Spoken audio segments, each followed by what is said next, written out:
The Halls of Justice project remains a contentious issue for the opposition United Workers' Party (UWP). The UWP questions the project's cost and transparency under Prime Minister Pierre's administration, particularly the decision to house multiple courts under one roof. The Pierre administration defends the co-location of civil and criminal courts in the Halls of Justice project, citing cost efficiency due to the currently scattered court houses across the capital. However, deputy political leader of the UWP, Guy Joseph, raised concerns during a recent UWP roundtable discussion about this co-location.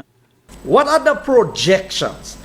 What foresight do we have of where criminal activity is going? What high-profile matters you would have to deal with? And why would you want in this day and age to put family court, to put a juvenile court, everything in the same area that you deal with your high profile? Right. The SLP administration did say that although the courts will be in the same complex, the civil and criminal courts will be housed in separate locations in the Halls of Justice building. But Public Relations Officer Leonard Montoute also expressed concerns about potential disadvantages for St. Lucians due to the Halls of Justice construction. He specifically objects to the cost of rent associated with the project. How much does it cost us?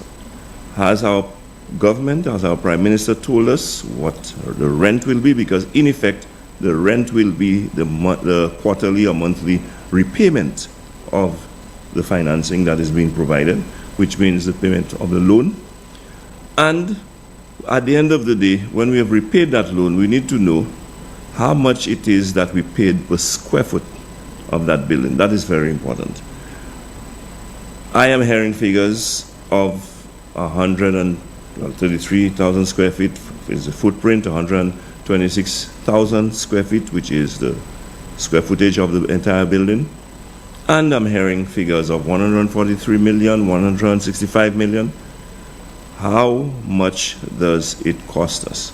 The opposition continues to undercut the Global Ports Holding (GPH) cruise management services at Port Castries with the government of St. Lucia. Opposition leader Alan Chasney wants to know whether the government and SLASPA have the capacity to facilitate the same works as GPH.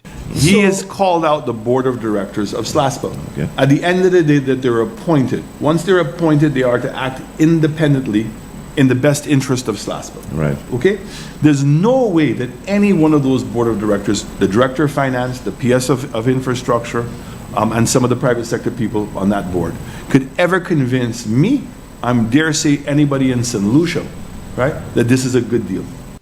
Moreover, the opposition wants to know why the government did not appoint SLASPA to undertake the project. However, the SLP government had explained that the debt-laden SLASPA could not leverage the finances to construct the facilities. Hence, GPH will pay down the Port Authority's debt and execute the project. The incumbent also contends that cruise services account for 10% of SLASPA's revenue, with cargo shipments accounting for the lion's share, 90% of proceeds. The UWP continues to call on the Pierre administration to publish the contractual agreement between GPH and the government. Gina Filippi, HTS News Force.